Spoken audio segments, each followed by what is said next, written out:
guys, what's up? It's Stricken from Stricken06.com, and today we're going to be reviewing the Harbor Freight in-house brand of Pittsburgh Automotive 12-volt 250 psi compact air compressor.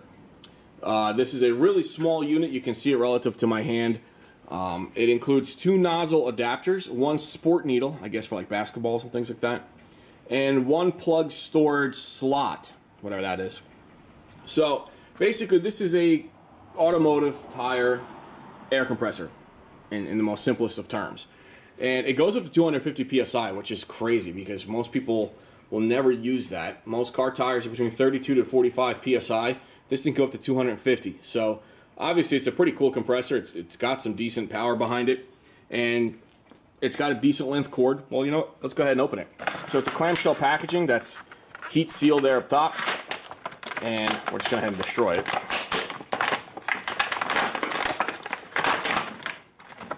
So it's a pretty decent length of cord, and I'm going to set that aside for 1 second.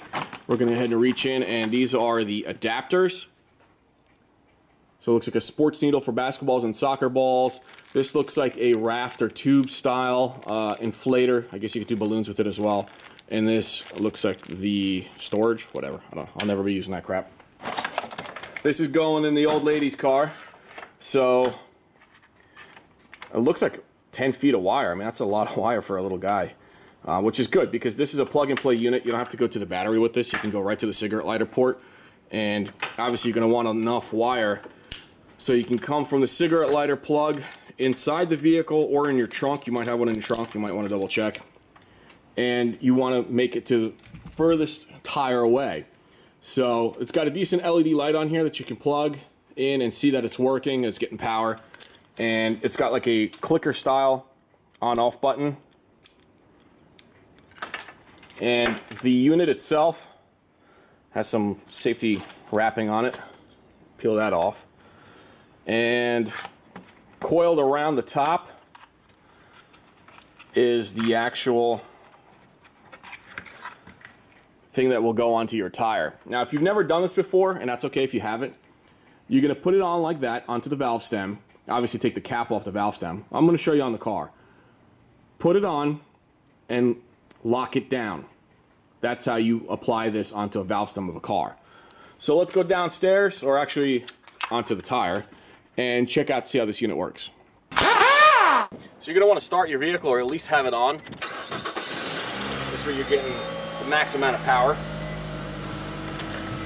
You're going to go ahead and take your cigarette lighter plug it into the cigarette lighter port. So then you're going to step out of your car with your unit, and you're going to find your valve stem, and that's this little thing sticking out right here. You're going to unscrew it to the left, remove that cap. This doesn't hold any air in, so don't worry. It's just a little dust cap. Then you're going to take your attachment here, you're going to put it on, and you might hear some air coming out. Don't worry, that's okay, because you're just pushing back this valve, letting the air out. So you're going to put it on really quickly and lock it down. You see how the air stops? Then you're going to simply take that little roller clicker thing and you can turn it on. Now, you don't have to have it on in your hands the whole time. You can just set it down. It's going to take a little while because these little guys don't work very fast. Well, after about 15 minutes or so, it got up to 40. Now, it took a little while, yes, but listen, this is a small, tiny little pump. I mean, this is certainly not anything that you would use around the shop every day. This is for emergencies only. So if you're on the side of the road, you could either wait an hour and a half for a tow truck, or you can pump your tire up in 30 minutes. So you decide which is better. I personally would take this, and if this fails, then I'll get the tow truck. Or call the tow truck and start using this in the meantime, and just cancel the tow truck halfway in, if you can do that, of course. But a decent amount of cordage, probably about 10 feet of wire. It can get you around. Obviously, you might have to fish it through a door or something to get closer to the tire that you're working at. But pretty cool little unit. Now, it's not waterproof, so you definitely want to be careful in any kind of inclement weather. See how the little motor is completely exposed? Definitely throw like a poncho on it if you have it, or maybe a garbage bag or something, just to keep this waterproof so it doesn't fail on you. There is a fuse inside that's replaceable. You can just remove the cap here. That little, see that threaded piece right up top, that nipple? Be careful it doesn't go flying because it is spring loaded. Inside is a simple glass fuse. You can replace that.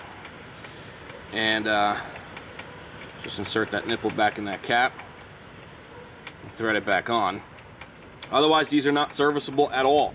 If they go, just chuck it. There's really nothing you can do to it inside, unless you're a geeky mechanic and you want to take the little piston out. But otherwise, really cool little unit. $8, not bad. Throw it in the trunk. You might never know when you might need it. And like I said, this is going in Stricken's car.